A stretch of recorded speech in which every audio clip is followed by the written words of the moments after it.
Bonsoir, mes amis, and welcome to Mysteries in the Shadows, where the coffee is strong, the secrets are stronger, and every whisper carries the scent of danger. Tonight, under the golden lights of the French Riviera, we invite you to the Grand Hotel du Cap, summer of 1936. A sapphire the size of a lion's heart, a thief who strikes in 7 seconds of darkness, and one man, small in stature, but colossal in genius, whose little grey cells are about to unravel the perfect crime. This is Hercule Poirot Mystery. Chapter 1 begins now. Pull up a velvet chair. Your espresso is waiting, and so is the mystery. Chapter 1. The arrival at the Grand Hotel du Cap. The azure waters of the Mediterranean lapped lazily against the rocky cliffs of the Côte d'Azur, where the sun hung like a golden coin in a flawless sky.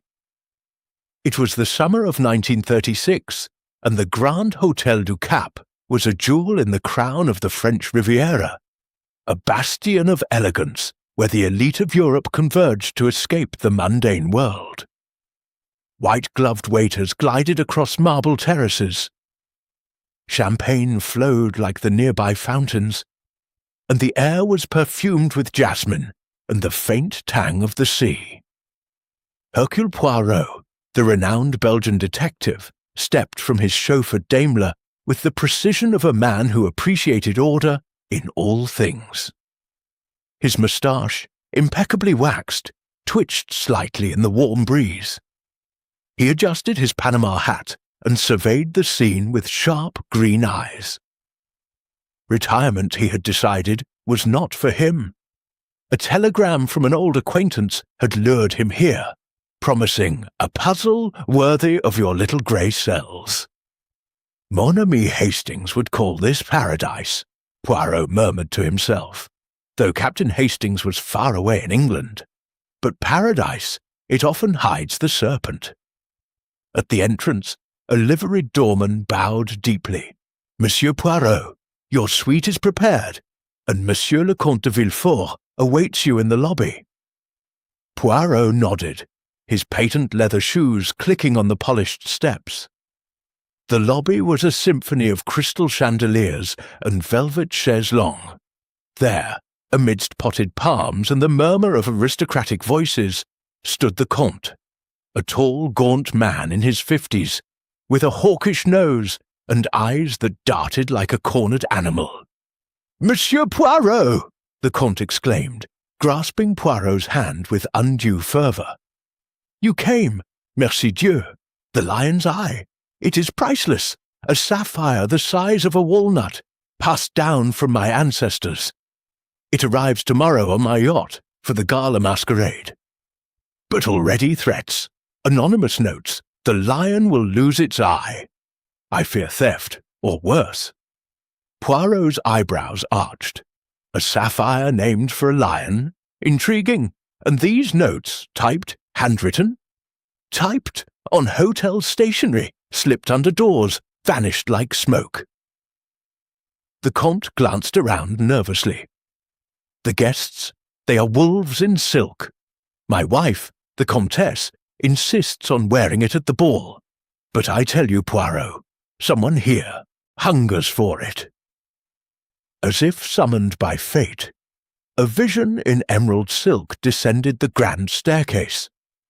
The Comtesse de Villefort, a woman of 35 with raven hair and eyes like polished obsidian.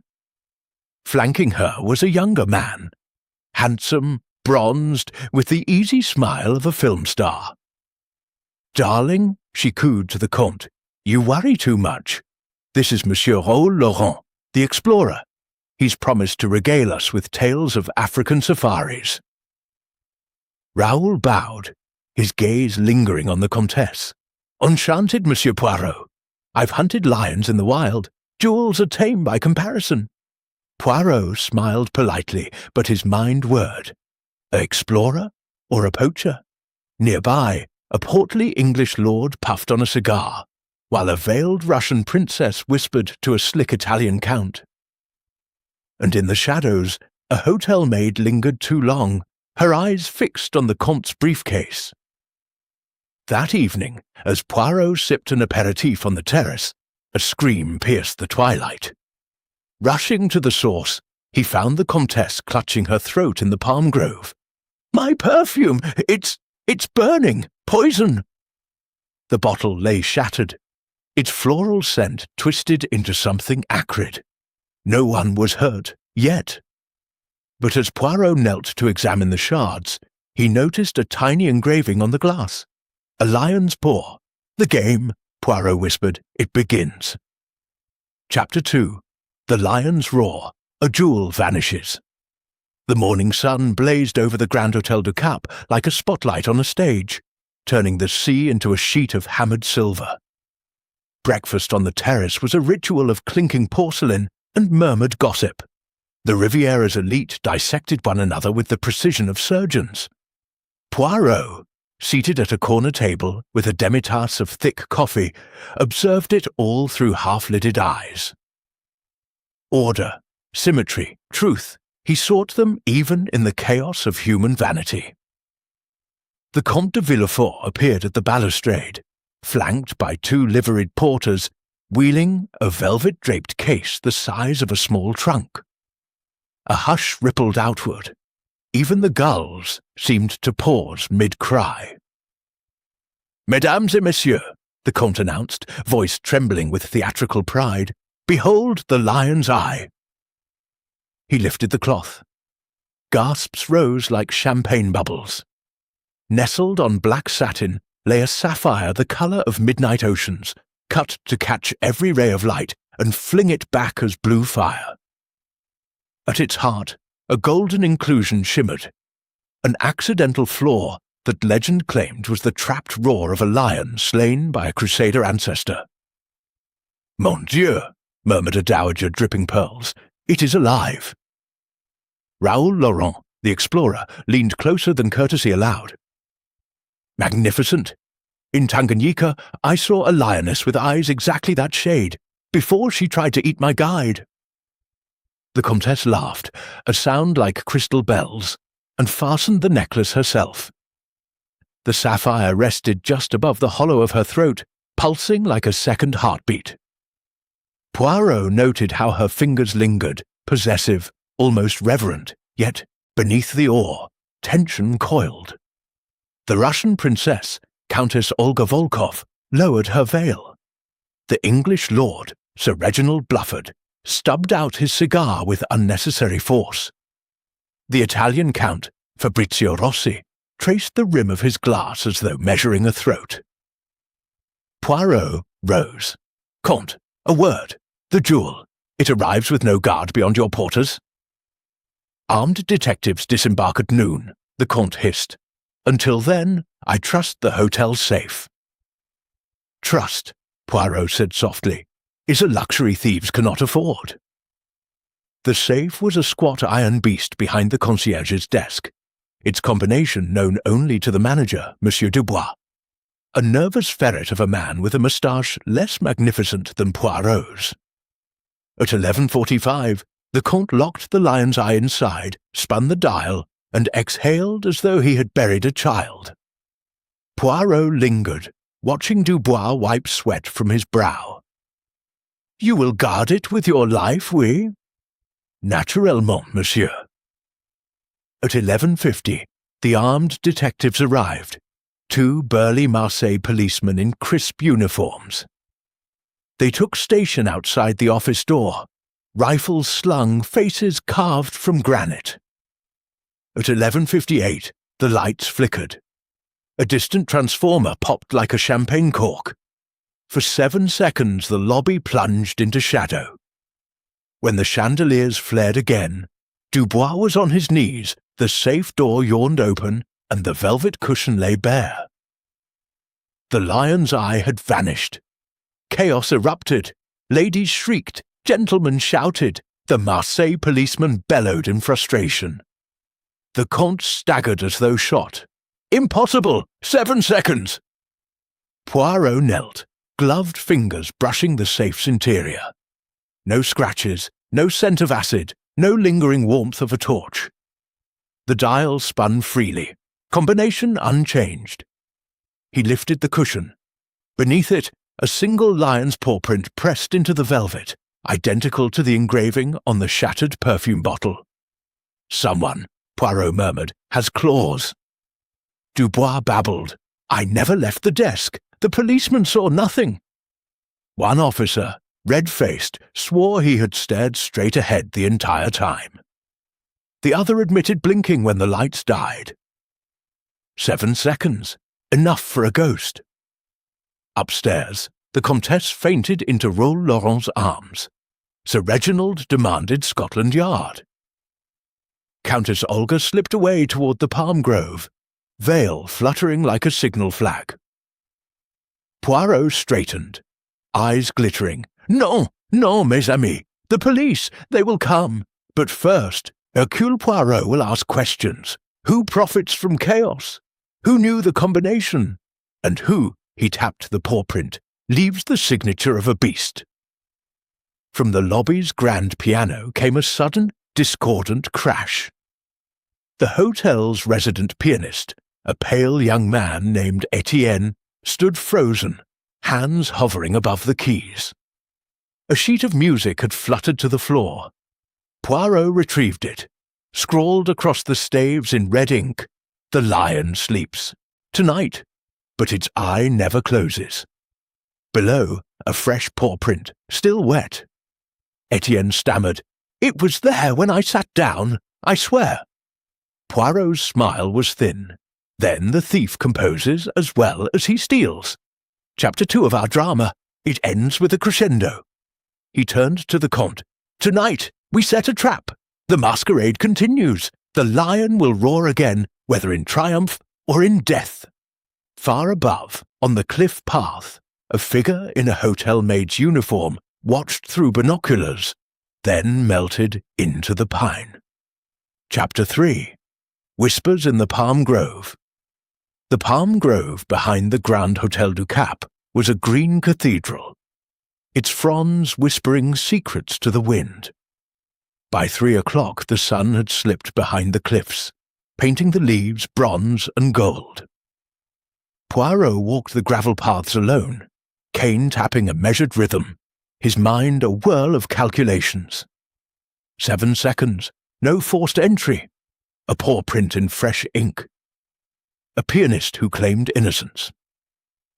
He paused beneath a date palm where the Comtesse had collapsed the previous evening. The broken perfume bottle had been swept away, but the earth still bore a faint stain, violet, acrid. Poirot crouched, gloved finger brushing the soil. A single glass shard winked up at him, its lion's paw engraving now smudged with what looked like lipstick. "Curieux," he murmured.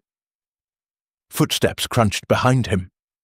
Raoul Laurent emerged from the shadows, linen suit rumpled, a half-smoked cigarette dangling from his lips. "Monsieur Poirot, still hunting ghosts?" "Ghosts leave no footprints, monsieur. You, however—" Poirot gestured to the explorer's boots, caked with red clay from the cliff path. "Walk where few guests venture." Raoul's smile was easy, but his eyes flicked to the shard. "I took a constitutional. The view from the old lighthouse is superb. As for footprints, the maids use these paths too. That little Breton girl, Marie, is it? She was here an hour ago crying." "Crying?" Poirot's moustache bristled with interest. "Something about a locket. Said she lost it near the grotto. Superstitious lot, these locals." Raoul crushed the cigarette beneath his heel. "Any progress on the sapphire?" "Progress is like the tide, monsieur.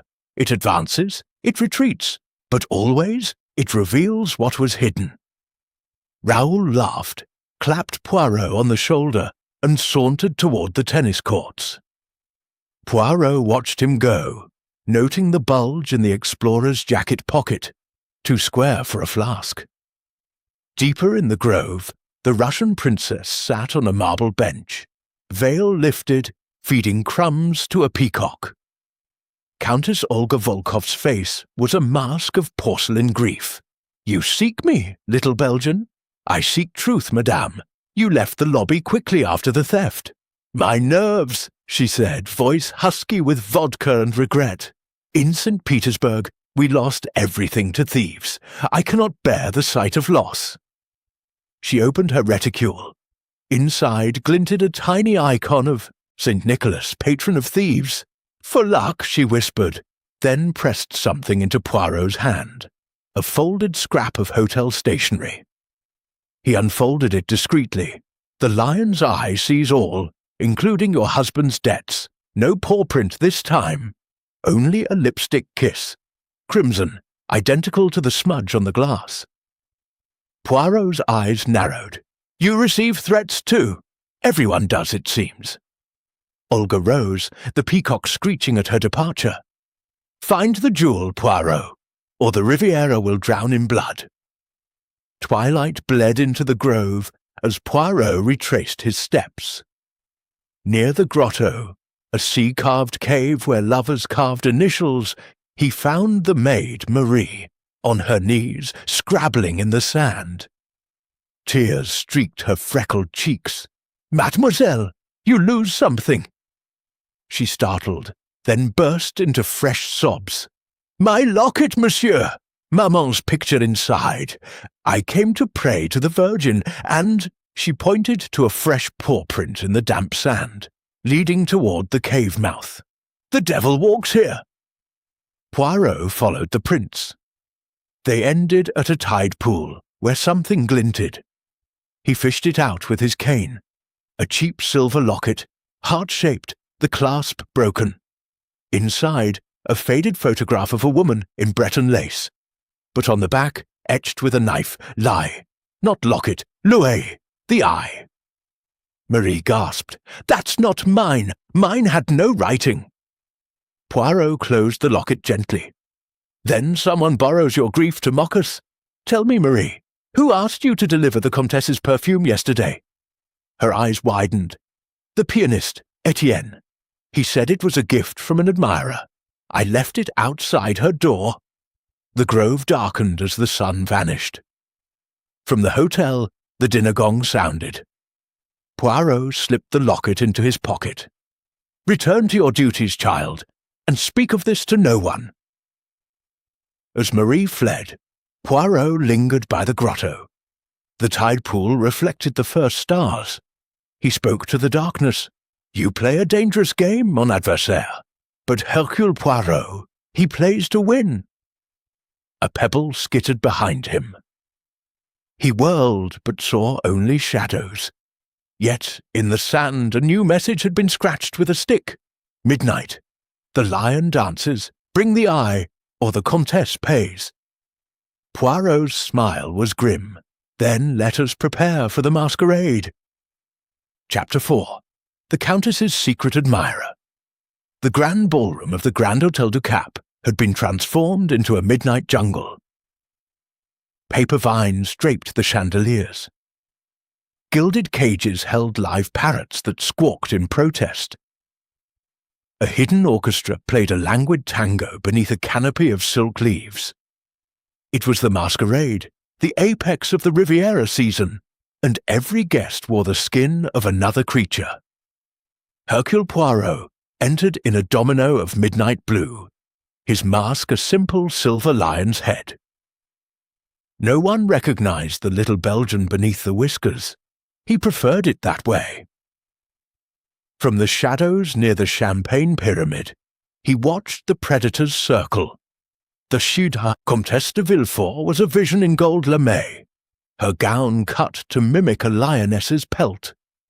A golden half-mask hid her eyes, but the hollow at her throat, where the sapphire should have rested, remained bare. She danced with Raoul Laurent, who wore the head of a jackal, his movements fluid, almost feral. Every turn brought them closer to the French doors that opened onto the moonlit terrace. The Comte, dressed as a medieval knight, stood rigid beside the orchestra, helmet tucked beneath one arm. His eyes never left his wife. Sir Reginald Blufford lumbered past in a walrus mask, tusks absurdly real. Countess Olga glided as a white peacock, feathers trembling with each step. Fabrizio Rossi, the Italian count, had chosen a black panther, sleek, silent, dangerous. At 11:45, the orchestra struck a dramatic chord. The lights dimmed to a sultry amber. A spotlight found the Comtesse centre stage. She lifted a hand. The room stilled. "Tonight," she announced, voice husky with champagne and nerves, "we honour the lion's eye, though it plays hide-and-seek. But fear not, my husband has a surprise." The Comte stepped forward, opened a velvet box, gasps. Inside lay a perfect replica sapphire, glass, but flawless under the lights. He fastened it around her neck. "Until the true eye returns," he declared, "let this fool the thief." The orchestra resumed. The dance became a hunt. Poirot drifted through the crowd like a shadow. He noted Etienne the pianist, masked as a harlequin, fingers twitching as though still on ivory keys. Marie the maid, pressed into service as a serving girl, her eyes red-rimmed beneath a cat mask. Monsieur Dubois, the manager, sweating through a peacock tail, clutching a ledger like a shield. At 11:58, the chandeliers flickered, just as in the lobby. A collective gasp. When light returned, the Comtesse stood alone in the spotlight, hand at her throat. The replica sapphire was gone. In its place, a single playing card pinned by a golden brooch, the Queen of Hearts, eyes scratched out, a lion's paw stamped in blood-red ink. The orchestra faltered. Raoul caught the Comtesse as she swayed. "It burned," she cried, "like the perfume, like fire on my skin." Poirot pushed through the crowd. The brooch was warm. Beneath it, a thin wire had sliced the skin, just enough to draw blood. No glass this time. But on the dance floor, a trail of crimson droplets led toward the terrace doors. He followed. The night air was cool, scented with salt and jasmine. The trail ended at the balustrade overlooking the sea. Below, waves crashed against rocks. On the stone parapet lay the replica sapphire, smashed, glittering like blue ice. A scrap of paper fluttered beside it. "The lioness bleeds. Midnight is past. Bring the real eye to the lighthouse, or she joins the tide." Poirot's jaw tightened. He turned, to find Raoul Laurent behind him. Jackal mask pushed up, face grim. "She's hysterical," the explorer said. Claims someone whispered in her ear during the flicker, "Your secret dies with you." "Her secret?" Poirot echoed. Raoul hesitated. "She receives letters from an admirer, not the Comte. I found one in her bouquet yesterday." He produced a crumpled note. Hotel stationery typed, "My golden lioness. Leave him tonight. The eye is our ticket to freedom." R. Poirot's eyes gleamed. "R for Raoul?" The explorer's laugh was bitter. "Or for any romantic fool. I'm not the only one who watches her, Poirot." From the ballroom, a scream, "Hi! Animal!" They ran back. The Comtesse lay sprawled near the champagne pyramid, golden mask askew. Her lips moved soundlessly. Around her wrist, a thin red ribbon tied in a noose knot. Someone had tried to drag her, but she was alive. Barely. Poirot knelt, loosened the ribbon. Her pulse fluttered like a trapped bird. In her clenched fist, a lion's paw charm, gold, identical to the one on the perfume bottle. The orchestra had stopped. Guests formed a circle of masks. Jackal, peacock, walrus, panther. All staring. Poirot rose slowly. The thief grows bold. He takes fakes, leaves wounds, issues ultimatums. But Hercule Poirot, he issues one of his own. He faced the room. At dawn, the lighthouse. The true lion's eye will be there, and so will the thief. Come alone, or the Riviera will learn what a cornered lion can do. A clock chimed 1. Somewhere, a parrot squawked, "Murder, murder!" Poirot's smile was ice. Precisement.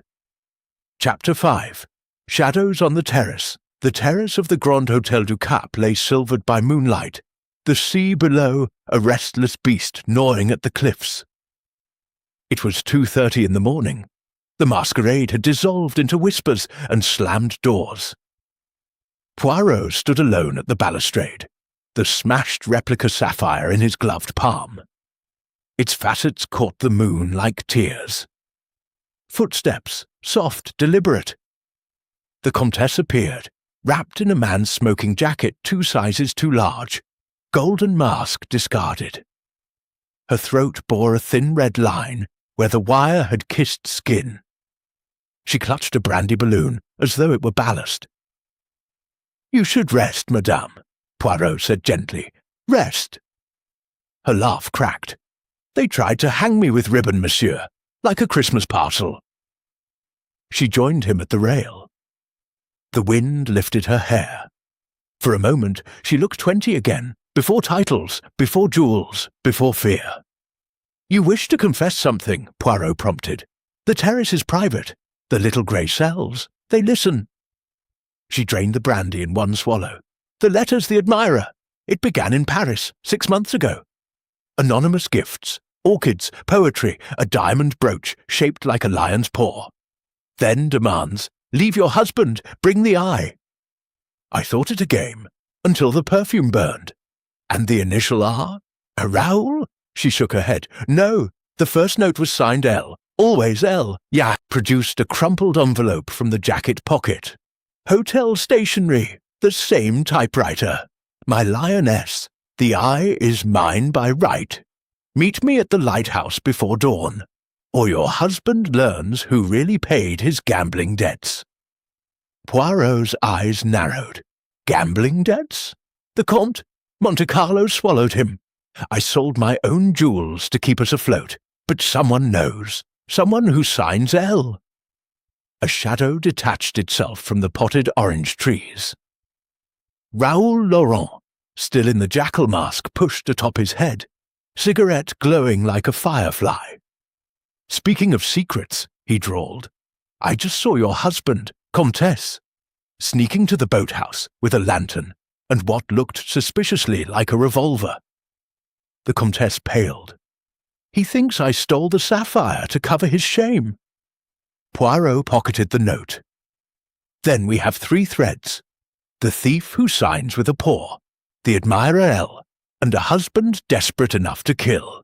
But only one can hold the eye." He turned to Raoul.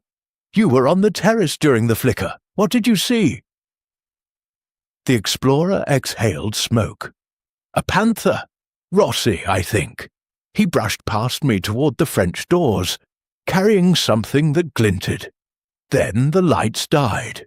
"Rossi," Poirot repeated. "The Italian count. He collects ancient coins. Perhaps he collects debts too." From the gardens below, a scream, Marie the maid fleeing toward the hotel, apron torn. She collapsed at Poirot's feet, sobbing, "The boathouse! Blood on the jetty!" They ran. The boathouse was a dark wooden box jutting over the water. Inside, a single lantern swung, casting shadows like claws. The Comte lay sprawled across a coil of rope, temple bleeding, revolver beside his limp hand. But the wound was shallow, a graze. He groaned. "Ambushed!" he rasped as Poirot knelt. "A lion mask! Struck me from behind! Took my briefcase!" "What was inside?" Poirot demanded. The Comte's eyes slid away. "Insurance papers for the sapphire." Poirot lifted the revolver. 6 chambers, 1 bullet fired. On the floorboards, scratched with a knife. L pays in blood. Raoul examined the jetty. Footprints, small bare feet, a woman's leading to the water. The Comtesse swayed. Marie's shoes were wet when she screamed. Poirot straightened. "No, Marie is size 5. These prints, size 3. A child or someone clever." He scanned the boathouse. In the corner, half hidden by nets, a child's lion mask, fur matted with blood. And pinned to it, a fresh note. "The lion cub bleeds. Dawn at the lighthouse. Bring the eye." or the pride dies." The Comte struggled to his feet. "My God, they have my daughter." Poirot's face was granite. "You did not mention a child." "She's away at school, in Switzerland, or so I thought." Raoul crushed his cigarette. "There's a speedboat missing. Someone took it north, toward the lighthouse." Poirot looked to the sea. Far off, a single light blinked thrice, from the old lighthouse on the point. "Elle," he said softly, "not an admirer, not a thief, a lioness protecting her cub." The Comtesse whispered, "My daughter's name is Léonie." Poirot's smile was terrible. "Then the game changes. At dawn, we hunt not a jewel, but a mother." Chapter 6. The Midnight Masquerade. The speedboat cut through black water like a silver blade, engine snarling against the wind. Poirot sat in the bow, coat collar turned up, eyes fixed on the lighthouse beams sweeping the horizon. Behind him, Raoul Laurent gripped the wheel. The Comte, bandaged and pale, clutched the rail. The Comtesse stood between them, hair whipping like a battle standard. "No police," the Comte had insisted. "One wrong move, and Léonie dies." Poirot had agreed, for now. But in his pocket, the child's lion mask weighed like gilt. The blood on it was fresh, but not arterial. A message, not a murder. The lighthouse loomed, a white tower scarred by salt and storm, its lamp long dark except for the signal. 3 blinks, pause, 3 blinks. Raoul throttled down. They drifted into the shadow of the rocks. A rope ladder dangled from the jetty. Footprints, small, bare, led up the spiral stairs carved into the cliff. Poirot climbed first, cane tucked under one arm. The others followed in silence. At the top, the lighthouse door hung ajar. Inside, the air was thick with kerosene and fear. A single lantern burned on the floor, illuminating a circle of masks. Lion, jackal, panther, peacock, each slashed across the eyes. In the center sat a child's wooden chair. Bound to it, a girl of 8, blonde curls matted, lion cub mask pushed up like a crown. Léonie de Villefort. A gag muffled her sobs, but her eyes, blue as the missing sapphire, were fierce. The Comtesse lunged. "Léonie!" A shadow detached from the lantern's glare. A woman stepped forward, veiled in black, a lioness mask in one hand, a pistol in the other. Her voice was low, cultured, trembling with rage. "Stop, or the cub gets the bullet meant for the pride." Poirot raised a hand. "Madame, you are—" The woman ripped off the veil. Countess Olga Volkov, face stripped of powder, eyes wild. Olga Karenina, once, sister to the Tsar's jeweler. The lion's eye was crafted for my family in 1812, stolen by your crusader ancestor, Comte, returned in blood. The Comte recoiled. "Lies! It's been in my line for centuries." "Forged papers," Olga spat. "I have the original ledger. In St. Petersburg, the Bolsheviks took everything, but not the memory. I came to reclaim what is mine." Raoul's hand crept toward his pocket. Poirot shook his head minutely. "And the child?" Poirot asked. "You terrify an innocent to right an ancient wrong?" Olga's pistol wavered. "She is leverage, the sapphire for the girl, simple." The Comtesse whispered, "Take me instead." Olga laughed bitterly. "You? The pampered lioness who wears stolen. Glory! No, the eye comes to me, or the cub joins the tide." Léonie struggled, kicking the chair. The lantern teetered. Shadows danced like demons. Poirot stepped forward, voice calm. "You left paw prints, madame, in ink and sand and blood, but one print betrays you." He knelt, lifted the lantern, revealed the floor. A perfect paw print in red, but the toes pointed backward. "A trick of the light? No, you pressed your own ring into wet paint, backwards to mock us. But the ring," he held up the child's lion mask, "bears the Karenina crest. inside the band. You wore it yourself." Olga's face crumpled. "I had to frighten them, to make them bring it. But the sapphire," Poirot continued, "was never in the safe." All eyes turned to him. 7 seconds of darkness, the safe unbreached, the combination unchanged. Impossible, unless the jewel was removed before the lights failed. He faced the Comte. "You, monsieur, substituted the replica days ago, to sell the real eye and pay your debts. The theft was your insurance fraud." The Comte's mouth worked soundlessly. Raoul swore. "You bastard! Using your own daughter!" "I had no choice," the Comte cried. "The casino, Rossi, he owns my markers. He demanded the eye by dawn, or my life."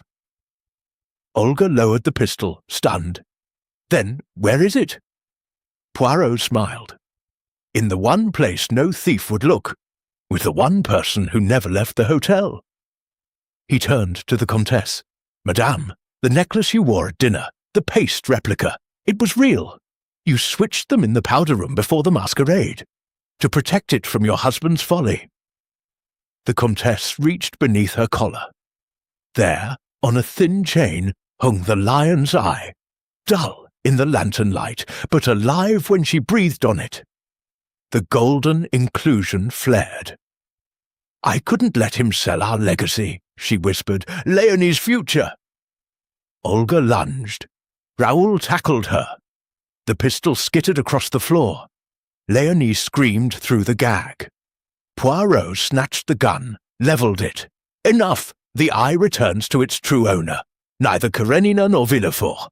It belongs to the child." He cut Leonie's bonds. She flew into her mother's arms. The Comte sank to his knees.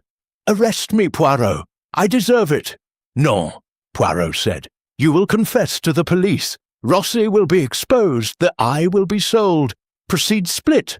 Half to Leonie's trust, half to Madame Karenina's displaced Russians. Justice, not vengeance." Olga stared, tears carving tracks through grime. "You would do this?" "I am Belgian," Poirot said. "We believe in balance." Dawn bled pink across the sea as they descended the cliff. The lighthouse beam flickered once, then died, its secret spent. But as the speedboat turned back toward the hotel, Poirot's eyes lingered on the water. A single bubble rose, then another. Something glinted beneath the surface. Golden, paw-shaped. He smiled grimly. The masquerade is not yet over. Chapter 7. Poison in the Perfume. The hotel's breakfast terrace was a battlefield of half-eaten croissants and cold coffee. The morning papers screamed headlines: "Sapphire saved! Child snatched! Riviera in shock!" Guests whispered behind fans. The Marseille police had arrived in force, cordoning the boathouse and questioning staff. Poirot sat apart, a solitary island of calm, sipping chocolate chaud and watching the ripples spread. Leonie, safe in her mother's suite under guard, had slept. The Comtesse had not. She appeared now, pale as porcelain, the lion's eye locked in the hotel safe, this time under Poirot's personal seal. Olga Karenina had been taken to the Nice prefecture, weeping gratitude. The Comte, wrists bandaged from rope burns, faced ruin in a side salon with his solicitor. Yet Poirot's little grey cells buzzed like hornets. The glint beneath the lighthouse water, the backward paw print, the perfume that burned. He summoned Marie the maid to the palm grove at 10 o'clock. She came trembling, apron starched to defiance. "Sit, child." Poirot offered a chair beneath the date palms. "Yesterday you delivered perfume to the Comtesse. From Etienne, you said. Describe the bottle. Small, crystal, lion's paw stopper. Smelled of roses until it didn't." She shuddered. "I left it on her vanity, then the screaming." Poirot produced the shard from his pocket, the lipstick-smudged glass. This stopper. You recognize the print? Marie flushed crimson. That's mine, from the staff powder room. I thought I lost it. No, you lent it. To whom? She bit her lip. Etienne. He said he needed to copy the design for a surprise. He's sweet on me, monsieur. Harmless. Poirot's eyes glinted. Harmless men do not poison. Take me to his room. Etienne's garret was a chaos of sheet music and empty cognac bottles. The piano tuner's tools lay scattered. A portable typewriter squatted on the windowsill. Poirot lifted the dust cover. The keys bore traces of violet ink, identical to the threat notes. In a drawer, a vial labelled Essence de Rose, half empty, beside a syringe and a lion's paw rubber stamp. And beneath it all, a soaked rag reeking of ether. Marie gasped. He drugged someone, or preserved something. Poirot held the rag to the light. A faint blue shimmer. Sapphire dust. The pianist burst in then, harlequin mask from the ball still dangling from his belt. His eyes were bloodshot, hands trembling. You! He snarled at Marie. You betrayed me! Poirot stepped between them. Monsieur Etienne, you composed more than music. You distilled fear. But why? Etienne collapsed onto the bed. Rossi, the Italian, he owns me. Debts from Monte Carlo. Said he'd break my fingers if I didn't help. I typed the notes, stamped the paws, switched the perfume for acid. But the sapphire, his voice cracked. I never touched it, I swear. Then who sank the golden paw in the sea? Poirot murmured.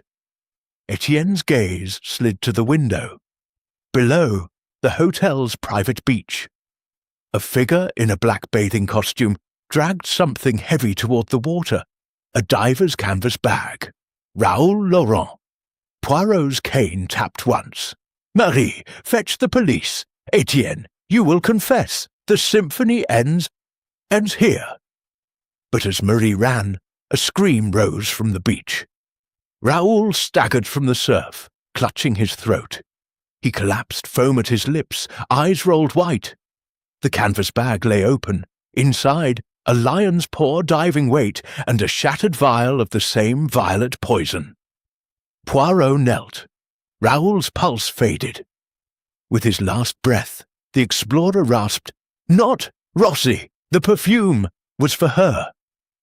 He died staring at the hotel's upper balcony, where the Comtesse stood, hand over her mouth, the lion's eye glinting at her throat like a curse. Poirot rose slowly. The poison was never meant for the Comtesse.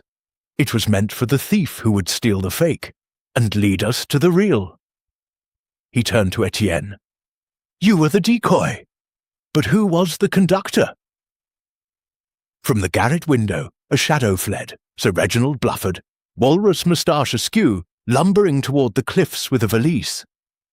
Poirot's smile was wolfish. The walrus hunts alone, but the lion, he waits. Chapter 8. The Yacht of Deception. The Sirène d'Or, Sir Reginald Blufford's private yacht, rocked gently at the end of the hotel's private jetty, its brass fittings gleaming like false teeth in the noon sun. Poirot descended the cliff path with the measured gait of a man who disliked boats but detested loose ends more. 2 gendarmes flanked him. Etienne shuffled behind in handcuffs, head bowed. The Comtesse waited on the dock, the lion's eye now hidden beneath a scarf, her face a mask of brittle calm. Blufford stood on the aft deck, valise clutched to his barrel chest, walrus moustache drooping with sweat. Poirot, this is private property. I'm leaving for Corsica, and non.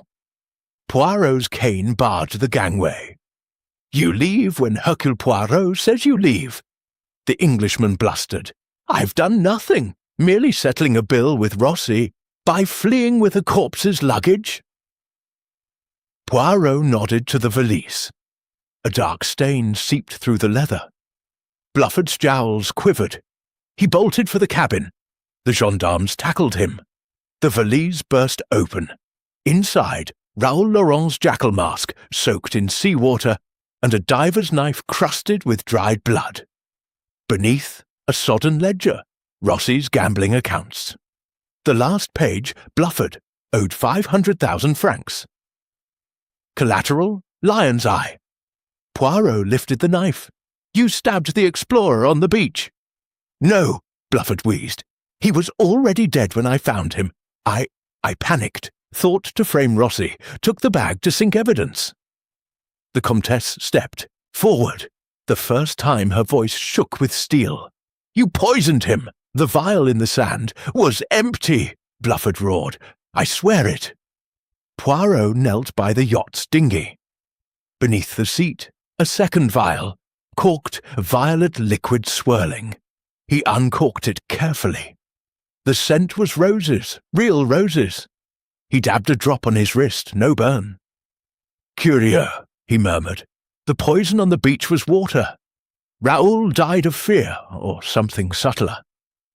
He turned to the cabin boy, a wiry lad of 16 hovering nearby. You filled the diving bag, oui? The boy nodded, terrified. Monsieur Laurent asked me to weight it with the paw anchor, said it was for a prank. Then he drank from his flask and fell. Poirot sniffed the flask, still in Raoul's pocket when he died. Almonds, cyanide. Suicide, the Comtesse whispered, or murder disguised as despair. Poirot faced Blufford. You owed Rossi. Raoul owed Rossi. Rossi plays both sides, but the ledger, he flipped a page, shows a third debtor, Comtesse de Villefort, 200,000 francs, forged signature, your husband's hand, her name. The Comtesse swayed. I never borrowed. You did, Poirot said softly, to save him, but Rossi wanted the eye. When you refused, he used Raoul to seduce, Etienne to frighten, Olga to distract. Blufford was the courier, to smuggle the sapphire to Italy. Blufford spat. Rossi's on his way here now, with guns. As if summoned, a sleek motor launch roared around the headland. Fabrizio Rossi at the helm, panther grin flashing, flanked by 2 armed thugs. Poirot signalled the gendarmes. They raised rifles. Drop anchor, Comte Rossi, the sergeant bellowed. Rossi laughed, cut the engine, and drifted closer. Too late, Belgian. The eye is already mine. He held up a velvet pouch. Raoul delivered it to me last night, before his unfortunate swim. The Comtesse's hand flew to her throat. Empty. Poirot's eyes narrowed. You lie. The real eye never left the hotel. He turned to the yacht's rail. There, half hidden by a coil of rope, a child's voice piped, Monsieur Poirot, catch! Léonie leaned out a porthole, tossing something small and glittering. Poirot caught it, one-handed. The lion's eye, warm from her palm. Rossi's face twisted. You little, he raised a pistol. The gendarmes fired. Rossi's launch lurched, one thug slumped. Rossi dove overboard, vanishing into the blue. Blufford groaned. He'll come back, with more men. Poirot pocketed the sapphire. Then we set the final trap. Tonight, on the Sirène d'Or, the lion's roar will lure the panther. He looked to the Comtesse. Madame, you will wear paste again. Léonie will play the cub, and Hercule Poirot, he will play the bait. As the sun dipped, the yacht's lights flickered on, one by one, like eyes opening in the dark. Chapter 9. Buried secrets in the sand night draped the private beach of the Grand Hôtel du Cap like black velvet. The tide had retreated, exposing a crescent of wet sand that gleamed under the yacht's searchlight. Poirot stood at the water's edge, shoes in hand, trousers rolled to the knee. The Sirène d'Or loomed behind him, its deck strung with paper lanterns for the victory fête the hotel insisted upon. Inside the saloon, Léonie giggled with the cabin boy. The Comtesse poured champagne with trembling hands. Blufford sulked under guard. Etienne played a jaunty waltz on the gramophone to mask their nerves. Poirot's trap was simple. The paste replica, now strung on a gold chain, hung openly at the Comtesse's throat. Word had been leaked through the kitchen staff, whispers that reached the fishermen, the smugglers, the ears of Fabrizio Rossi. The panther would come for the false eye, and when he did, the net would close. But Poirot's little grey cells gnawed at a splinter. Raoul's cyanide, the backward paw print, the glint beneath the lighthouse. He had sent Marie to the tide line at dusk with a lantern and a trowel. Now she returned, sand to her elbows, holding a tin box the size of a cigar case. "Found it where the dinghy scraped bottom, monsieur. Buried shallow." Poirot opened it beneath the searchlight. Inside, a diver's slate, a child's watercolour brush, and a glass vial stoppered with wax. The vial held a single sapphire chip, no larger than a tear, wrapped in oilskin. On the slate, scrawled in Raoul's elegant hand, "If I fail, bury this. The real I is with Elle, trust no one, especially not the lioness." Poirot's breath caught. Elle, not Léonie, not the Comtesse. Then who? He turned the oilskin, a faint watermark, the crest of the Hôtel du Cap stationery, and beneath a lipstick kiss, Marie's shade. Marie flushed. I kissed him once, in the palm grove. He laughed, said I tasted of salt and secrets. Poirot pocketed the chip. "You are innocent, child, but someone used your lips to sign death." A flare arced across the water, red, then green. Rossi's signal. The panther had taken the bait. From the dunes, shadows detached. 3 men in black, faces smeared with grease. Rossi led, panther mask replaced by a diver's hood. They moved low, silent, knives glinting. Poirot whistled. 3 sharp notes. The yacht's lights blazed. Gendarmes rose from the sand like ghosts, rifles levelled. The gramophone scratched to silence. Rossi froze. "Belgian devil! Drop the knives!" Poirot commanded. "The eye you seek is paste. The real one," he held up the chip, "is evidence. You poisoned Raoul with cyanide in his flask, then staged the beach death to frame Blufford. But you needed the true sapphire to cover your own debts. Debts to whom, monsieur? The Russians, the Genovese." Rossi's eyes darted to the dunes. A 4th figure emerged, not a thug but a woman. The Russian princess, Olga Karenina, released from custody hours earlier on Poirot's quiet word. She held a small pistol steady. "You promised me the eye, Fabrizio," she said, voice ice. "For my people. Instead you sell it to gangsters." Rossi snarled. "You were the distraction, the mad exile." Olga fired. The bullet grazed Rossi's shoulder. He lunged. They grappled in the sand, a tangle of black and white. Poirot stepped between them, cane raised. "Enough! The eye belongs to no one but justice." He turned to Olga. "You forged the Karenina claim. The ledger you showed the Comte? Pages torn from a 1917 auction catalogue. I checked the archives in Nice this afternoon." Olga's face crumpled. "I needed the money. For the children in Paris, the real refugees, and Raoul," Poirot pressed. "He discovered your forgery, threatened to expose you. So you slipped cyanide into his flask when he dove to hide the chip." Olga sank to her knees. "He was kind. He forgave me. Said he'd bury the evidence and disappear, but Rossi laughed through blood. "Raoul was weak. I gave him the poison myself, to silence him forever." The gendarmes closed in. Rossi spat defiance as they cuffed him. Olga wept silently. Poirot looked to the yacht. The Comtesse stood on the gangway, paste necklace gleaming. Léonie waved from a porthole. He lifted the tin box. "The real lion's eye. Where is it?" The Comtesse smiled. The first genuine smile in days. She unclasped the paste chain, turned it over. The back of the setting unscrewed. Inside the hollow pendant, the true sapphire, snug as a secret. "I hid it in plain sight," she said. "Raoul taught me the trick in Tanganyika. Jewels inside jewels." Poirot bowed. "Madame, you are the lioness after all." As the prisoners were led away, the tide turned. The sand where they had fought began to wash clean. But Poirot lingered, eyes on the moonlit water. A final bubble rose, then nothing. He murmured to the night, "One secret remains buried, but the lion, he sleeps." Chapter 10. The Lion's Den revealed.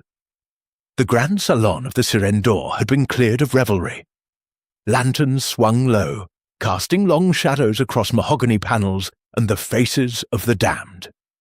Poirot stood at the head of the long table, like a judge in a court of ghosts. Around him sat the survivors and the sinners. The Comtesse, pale but regal, the true lion's eye now in a velvet box before her. Léonie, curled in her mother's lap, clutching the child's lion mask like a talisman. The Comte, wrists bandaged, eyes hollow with disgrace. Sir Reginald Blufford, walrus moustache drooping, flanked by gendarmes. Fabrizio Rossi, shoulder-bandaged panther grin replaced by a snarl. Countess Olga Karenina, veil discarded, face stripped of pretense. Etienne the pianist, harlequin colours faded, fingers drumming nervously. Marie the maid, apron starched, eyes wide with loyalty. Monsieur Dubois, the manager, clutching his ledger like a life raft. Poirot's voice cut the silence like a scalpel. Mesdames et messieurs, the drama reaches its climax. The lion's eye has been stolen, poisoned, faked, buried, and reborn. But one truth remains hidden. Who conceived the first theft? Not Rossi, he was the muscle. Not Olga, she was the myth. Not Raoul, he was the sacrifice. The brain, the architect, sits among us. He let the words settle. A gull cried outside. Poirot began to pace. Fact 1. The safe was unbreached in 7 seconds. Impossible, unless the combination was known before the lights failed. Only 3 people had it. The Comte, Dubois, and he paused beside the manager. You, monsieur, who spun the dial after the Comte locked it. A courtesy, you said, but you memorized it. Dubois squeaked. I merely checked the mechanism. Fact 2. The paw prints. Always fresh, always perfect. Ink, sand, blood. But the stamp? Poirot produced the rubber lion's paw from Etienne's drawer. Was carved from a linoleum tile in the staff lounge. By someone with access to tools. The cabin boy saw you, Dubois, late at night, repairing floors. The manager's face drained of colour. Fact 3. The perfume, not acid, until the final bottle. The first was harmless, meant to frighten. The second on the beach was water. Only the third in Raoul's flask killed. Cyanide needs a chemist or a hotel supplier. Poirot opened Dubois' ledger. A page fluttered out. An invoice for prussic acid, signed in the manager's spiteful scrawl. Dubois bolted. A gendarme caught him by the collar. You, the Comte rasped, you orchestrated this nightmare? Dubois sagged. The hotel, bankrupt. Rossi offered a fortune to stage the theft.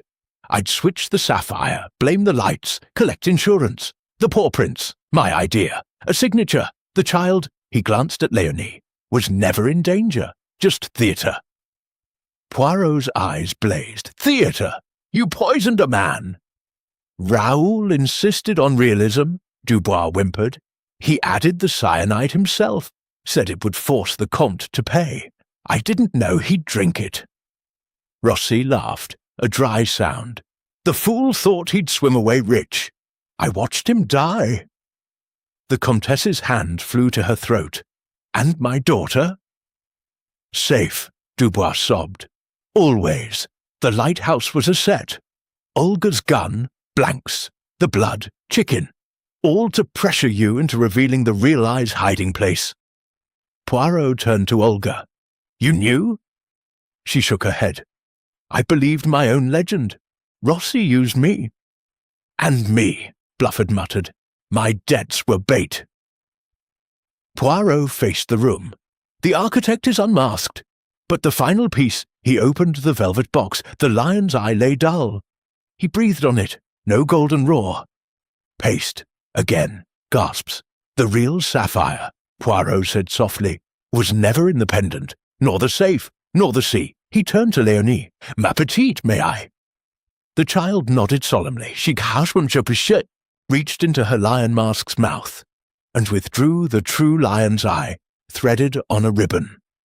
The golden inclusion flared like a trapped sunrise. I hid it where no one looks, she whispered. Inside the cub. The Comtesse wept. The Comte bowed his head. Poirot lifted the sapphire to the light. The lion's den was never the hotel, the yacht, or the lighthouse. It was innocence, a child's courage. He placed the jewel in the Comtesse's hand. Sell it, pay the debts, fund the refugees, let the lion roar for good. Dubois was led away in chains. Rossi spat curses. Olga knelt, kissing Leonie's hem, as the yacht sailed back to shore under a sky washed clean. Poirot stood at the rail. The sea was calm. No bubbles, no glints. He murmured, the cub has teeth, and the pride, mon Dieu, the pride endures. Chapter 11. The Gathering Storm. The storm arrived at twilight, unannounced and merciless. Black clouds boiled over the Alps, swallowing the sun like a mouthful of fire.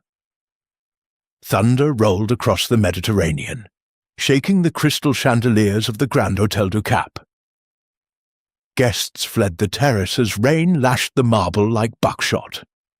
The Sirène d'Or strained at its moorings, fenders groaning against the jetty. Poirot stood in the lobby, coat dripping, the lion's eye now locked in the rebuilt safe, its dial sealed with wax and his personal signet. The police had gone, taking Dubois, Rossi, and Olga in separate vans. Blufford had been released on bail, his walrus bulk diminished. Etienne played a mournful Chopin nocturne in the corner, fingers finding sorrow in every key. The Comtesse approached, Leonie asleep against her shoulder. "It's over, monsieur. You gave us back our lives." Poirot's smile was thin. "Over? No, madame. The storm gathers for a reason. Storms always hide something." He glanced at the windows. Lightning forked, illuminating the cliff path. For an instant, a figure stood there, tall, cloaked, unmoving. Then darkness swallowed it. The Comte joined them, face gaunt. "The wireless reports a yacht adrift, Rossi's launch. Cut loose during the confusion, empty." Poirot's moustache twitched. Empty or waiting? A scream from the palm grove. Marie burst through the French doors, soaked, hair plastered to her skull. "The beach! Something washed up! Someone!" They ran. The wind howled like a dying beast. On the sand, half buried by kelp, lay a body in a diver's suit. The hood was torn, the face, Raoul Laurent, eyes wide, lips blue, a lion's paw dagger buried to the hilt in his chest. The Comtesse gasped, "But he died on the beach! Cyanide!" Poirot knelt, gloved fingers probing the wound. Cold, rigor beginning. This man died hours ago, before the beach poisoning. He rolled the corpse. On the back of the suit, scrawled in white paint, "The lion never dies." Lightning cracked again. The cliff path was empty. Back in the lobby, Poirot gathered the remnants. Comtesse, Comte, Leonie, Marie, Etienne, Blufford, the gendarme.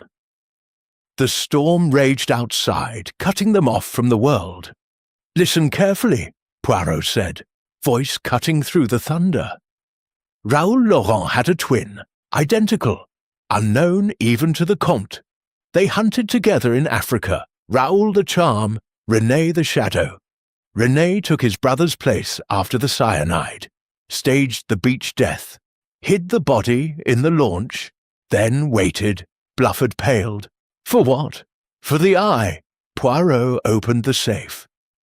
The velvet box lay open, empty, the wax seal unbroken, but the back panel hinged, a false bottom. The Comtesse whispered, "Léonie's ribbon was bait." Poirot finished.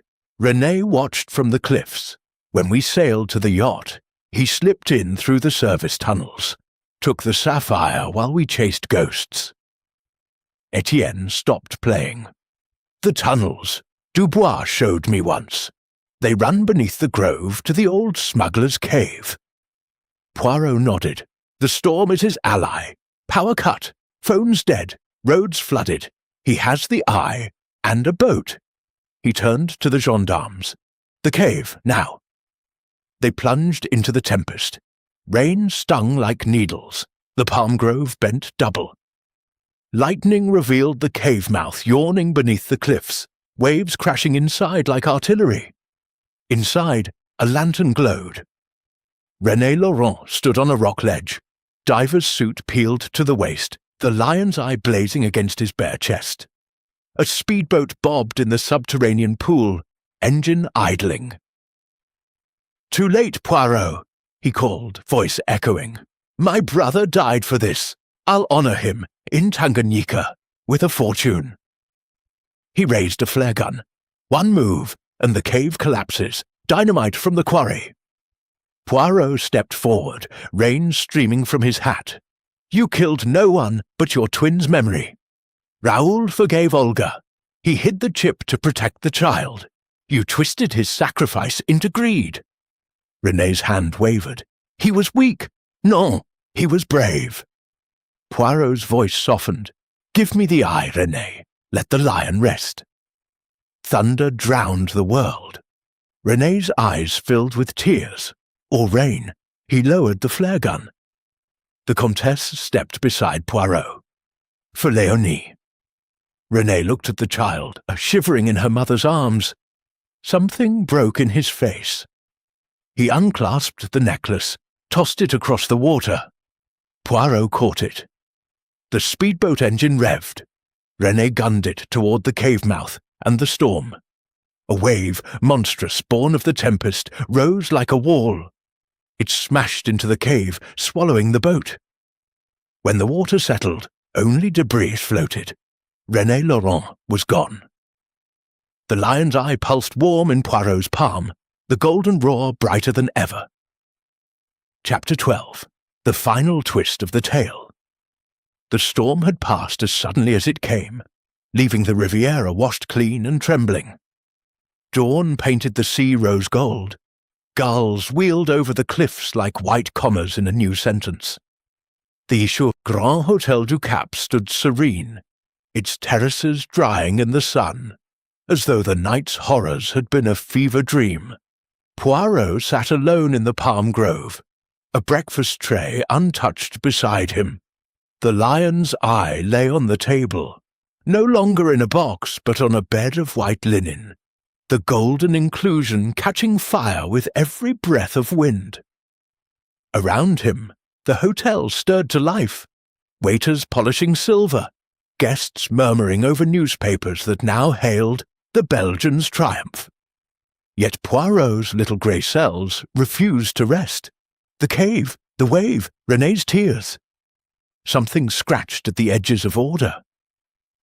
Footsteps, light, deliberate. Léonie appeared, barefoot in a sailor dress, the child's lion mask dangling from one hand. She climbed onto the bench opposite Poirot without invitation. "You're sad, monsieur," she said, tilting her head, "but the lion is safe." Poirot smiled faintly. "The lion, oui, but lions have tails, ma petite, and tails, they twist." He lifted the sapphire. "This stone has travelled from crusader to czar, from safe to sea, from mask to cave. Yet one journey remains unexplained. Leonie's eyes, blue as the jewel, widened. "The night Papa locked it in the safe. You said it was gone in 7 seconds." "Précisément. But the safe was never opened. The combination never used. Dubois confessed to planning the lights, the stamp, the fear, but he never touched the jewel. Someone else did, before the blackout." He leaned closer. "Tell me again, child. Where were you when the lights died?" Leonie bit her lip. "In the lobby, hiding behind the palm. Maman said to stay close." Poirot's voice softened. "And the velvet cushion, did you see it?" She nodded slowly. "It was puffy, like a pillow, then flat." Poirot's heart quickened. "Flat?" "After the dark. When the lights came back, the cushion was flat, and there was a feather." She reached into her pocket, produced a tiny white feather down from a seabird. Poirot took it gently. "You picked it up?" "I thought it was from an angel." Her voice dropped to a whisper. "But then I saw Uncle Raoul, or the other one, smiling at me from the stairs." He put a finger to his lips. "Shh!" Poirot closed his eyes. The pieces clicked like a perfect lock. Raoul, the real Raoul, had never died of cyanide. The beach corpse was René, drugged unconscious, dressed in his brother's suit, the dagger a stage prop to fake death. The cyanide flask? A sleight of hand, Raoul palmed it, replaced it with water. The foam was soap. The twins had planned it together, one to vanish with the sapphire, the other to die and draw pursuit. But René betrayed Raoul in the cave, taking the eye for himself. The wave claimed the traitor. Raoul, alive, had watched from the cliffs, then slipped away in the storm. Poirot opened his eyes. The real lion's eye never left the hotel that first night. Raoul switched it with paste before the safe was locked. He used the feather, blown from a vent, to lift the cushion, slide the fake beneath, and pocket the true stone. 7 seconds was all he needed, because the theft happened before the darkness. Leonie's lip trembled. "Will he come back?" Poirot placed the sapphire in her palm. "Non, ma petite. He sails to Africa, with a memory and a warning." He produced a telegram, delivered at dawn. "The eye is yours, the roar is mine. Tell Poirot, even the lion cannot cage the wind." Ah! The Comtesse appeared then, eyes searching her daughter's face. "What is it?" Poirot stood, bowing. "A farewell, madame. The true thief escapes justice, but not conscience. The sapphire is yours. Sell it. Build a school for orphans. Let the lion's legacy be kindness." He turned to leave. Leonie ran after him, hugged his legs. "You're the cleverest lion, Monsieur Poirot." He patted her curls. "And you, ma petite, are the bravest cub." As he walked the cliff path, the sun climbed higher. Far below, a sail flickered on the horizon, white against blue, heading south. Poirot raised his cane in silent salute. Chapter 13. Resolution at Dawn. The sun rose over the Côte d'Azur like a benediction, gilding the cliffs and turning the sea into a mirror of molten gold. The Grand Hôtel du Cap stood quiet, its scandals folded away like yesterday's linens. In the palm grove, a single table had been set for 2. White cloth, a silver coffee pot, a bowl of ripe figs. Hercule Poirot sat with the Comtesse de Villefort, the lion's eye between them. No box, no guard, simply resting on the linen as though it belonged to the morning itself. Leonie played nearby, chasing butterflies with Marie, her laughter the only sound louder than the waves. The Comtesse poured coffee with steady hands. "The auction is set for Geneva next month. Half to Leonie's trust, half to Olga's children in Paris. The Comte," her voice caught, "has gone to confess in Monte Carlo. He will sell the estate. We begin again." Poirot nodded, sipping the coffee. Perfect, as always. And you, madame? What does the lioness do when the pride is safe?"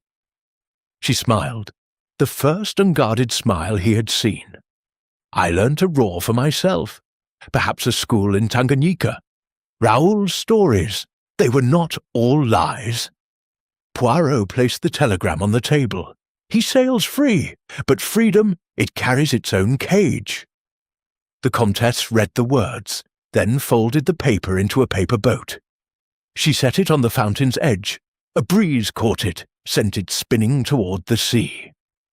From the terrace, Monsieur Dubois, released on condition of testimony, approached hat in hand. "Monsieur Poirot, the staff, we wish to thank you. The hotel survives because of you." Poirot waved a hand. "The hotel survives because truth is a better foundation than fear. Keep the paw prints for the brochures, Le Mystère du Lion. Tourists, they adore a ghost." Dubois chuckled, bowed, and retreated. Etienne appeared next, a small parcel in hand. "For the road, monsieur." Inside, a leather-bound score, his own composition, titled Les Cellules Grises. "Play it when you are old and bored." Poirot's eyes misted. "I am never bored, mon ami, but I will play it when I miss the Riviera." One by one, they came. Blufford with a gruff apology and a bottle of vintage port. Olga, veiled but radiant, pressing a tiny icon into Poirot's palm. Even the cabin boy, offering a perfect seashell. At last, only Léonie remained. She climbed into Poirot's lap, placed the child's lion mask on his head. "For your next adventure," he wore it solemnly, "I accept the mantle of the cub." The Daimler waited at the gates. Poirot stood, adjusted his hat, and tucked the seashell into his pocket beside the icon. He bowed to the Comtesse. "Madame, the lion's eye sees far. Use it wisely," she kissed his cheek. "And you, monsieur, may your little grey cells never grow old." As the car wound down the Corniche, Poirot watched the hotel shrink in the mirror. The lion's eye caught the sun one final time, flashing like a signal. Farewell. He leaned back, closed his eyes and smiled. The case is closed, the lion sleeps, and Hercule Poirot, he returns to the order of the world. Far out at sea, a white sail dipped below the horizon, carrying a man who would never wear a mask again. Finesse.